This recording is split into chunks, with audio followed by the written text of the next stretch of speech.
In 1964, General Motors built a sports car that was lighter than a Corvette, cheaper than a Corvette, and in the right conditions, faster than one. It never reached a single showroom, not because it failed, not because buyers rejected it. It was killed in a conference room by executives who looked at what their own engineers had built and got scared. Its name was XP833. History would remember it as the Pontiac Banshee. To understand why this car had to die, you need to understand what Pontiac was fighting to become. Through most of the 1950s, the brand had a reputation for building safe, unremarkable cars for older buyers, under Simon Bunky Knudsen, and then under a young, restless executive named John DeLorean. Pontiac was clawing its way towards something else entirely: speed, attitude, a personality that actually meant something on the street. DeLorean didn't play by GM's rulebook. He worked around it. In 1964, GM had a firm policy. Mid-size cars couldn't carry an engine larger than 330 cubic inches. DeLorean found the gap. He kept a 326 as the standard engine, then quietly offered the 389 cubic inch V8 as an option package instead of a separate model. On paper, Pontiac followed the rules. On the street, it built the GTO and sold over 32,000 of them in year one, more than 6 times what anyone had projected. That single loophole is often credited with kicking off the entire muscle car era. So when DeLorean started dreaming even bigger, GM should have seen it coming. Design work on what Pontiac called XP833 began in August 1963, with engineer Bill Collins running the technical side and DeLorean overseeing everything as Pontiac's general manager. The timing wasn't an accident. Ford had just dropped the Mustang on the market, and the sales numbers were rattling every boardroom in Detroit. DeLorean used that panic. He pitched his new project as Pontiac's answer to the Mustang,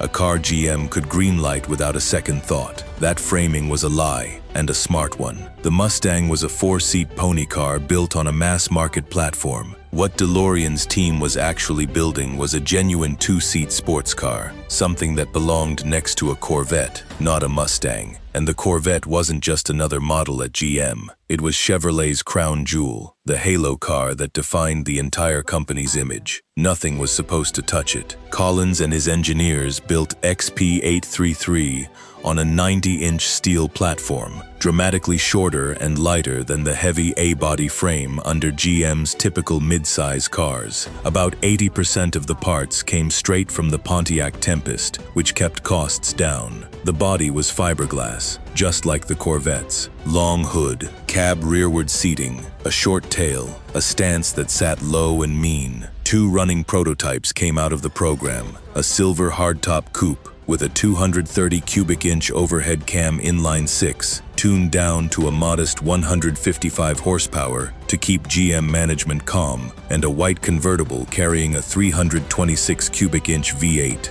Both cars used fixed seats with adjustable pedals instead of sliding seats, a genuinely advanced touch for 1964. The styling came from Jack Humbert, with input from Ned Nichols, Paul Gillen, and Chuck Jordan. A sharp fastback roofline, pop-up headlights, an aggressive stance that looked nothing like anything else on American roads that year. And this is where it stopped being just an exciting new project and started becoming a problem. Weight was the number that should have terrified GM, and it did. The inline-6 coupe weighed under 2,300 pounds, nearly 1,000 pounds lighter than a comparable Corvette. The V8 convertible came in around 2,862 pounds, still roughly 500 pounds lighter than its Corvette equivalent. In a sports car, that kind of weight advantage isn't a footnote. It changes everything: acceleration, cornering, the entire feel of the car. And Pontiac wasn't stopping at the inline-6. Multiple V8 options were on the table.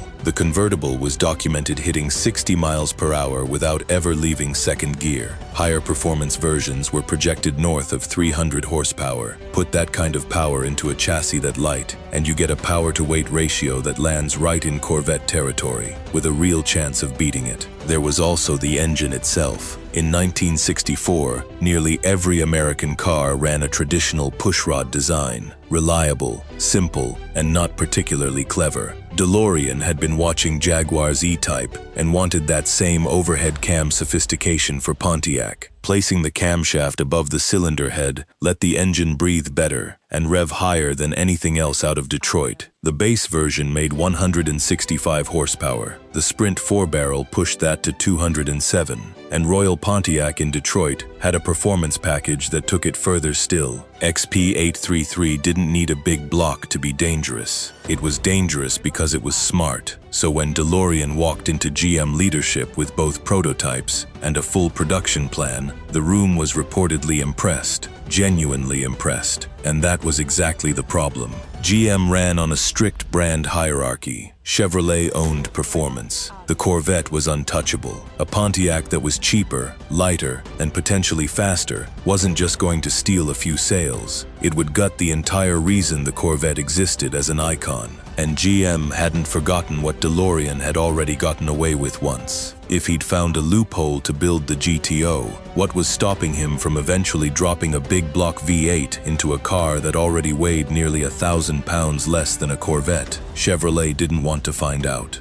GM chairman James Roche made the call. XP833 was shut down. DeLorean was redirected to work on a Pontiac version of the Camaro instead. The car that could have out-cornered, out-accelerated, and undercut the Corvette on price was erased before a single customer ever saw it. Not because the engineering failed, because it succeeded too well. That should have been the end of it. What happened next is the part that still gets automotive historians arguing. Less than a year later, on September 10, 1965, a memo landed on the desk of Bill Mitchell, GM's head of design. It instructed his team to update the XP833 clay model and interior box into a Chevrolet design for a 2-passenger coupe. GM had killed the Banshee to protect the Corvette. Then, it used the Banshee to help build the next one. The C3 Corvette that launched in 1968 carried the same long hood, short deck, low stance the Pontiac team had drawn back in 1963. The Mako Shark II concept, the direct forerunner to the C3, showed the same fingerprints, even though Mitchell introduced it as his own design, a full year after DeLorean had shown off the Banshee. Who really influenced whom is still debated. That memo is the closest thing to a smoking gun anyone has found. Under normal GM policy, dead prototypes went to the crusher. Both XP833s came close, but Bill Collins and fellow engineer Bill Killens quietly moved them off GM property in shipping containers, and the cars sat hidden for almost a decade before the two men bought them outright from GM around 1971. Collins later found a set of leftover Banshee badges from another Pontiac prototype and stuck them on both cars, which is the only reason we call them Banshees at all. The white convertible eventually landed with Chicago collector Joe Bortz, who still preserves it today. The silver coupe surfaced publicly at the 2001 Meadowbrook Hall Concours d'Elegance and has made the rounds at shows ever since. The Banshee's influence didn't stop at the Corvette either. The 1968 Opel GT shares so much with XP833, the pop-up headlights, the sloping nose, the camback tail, that it's hard to call it coincidence. The 1967 Pontiac Firebird carried taillights nearly identical to the Banshee's, and Pontiac itself never fully gave up on the idea, floating the Banshee name again on a 1966 Grand Touring concept called the XP798, before finally settling for the Firebird, a pony car sharing a platform with the Camaro, safely boxed inside GM's hierarchy, a long way from the pure two-seat sports car DeLorean had wanted since 1963. XP833 matters because it's one of the rare moments in American car history where nothing went wrong.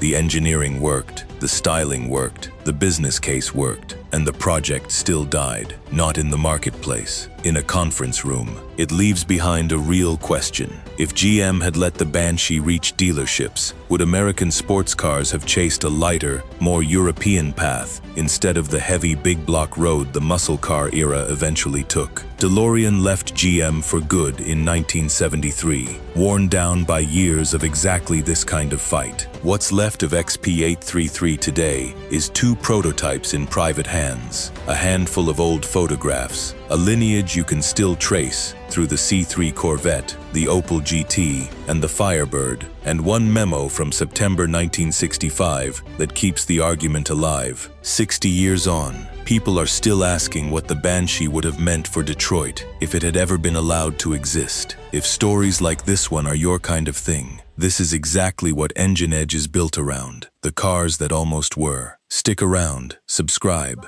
and I'll see you in the next one.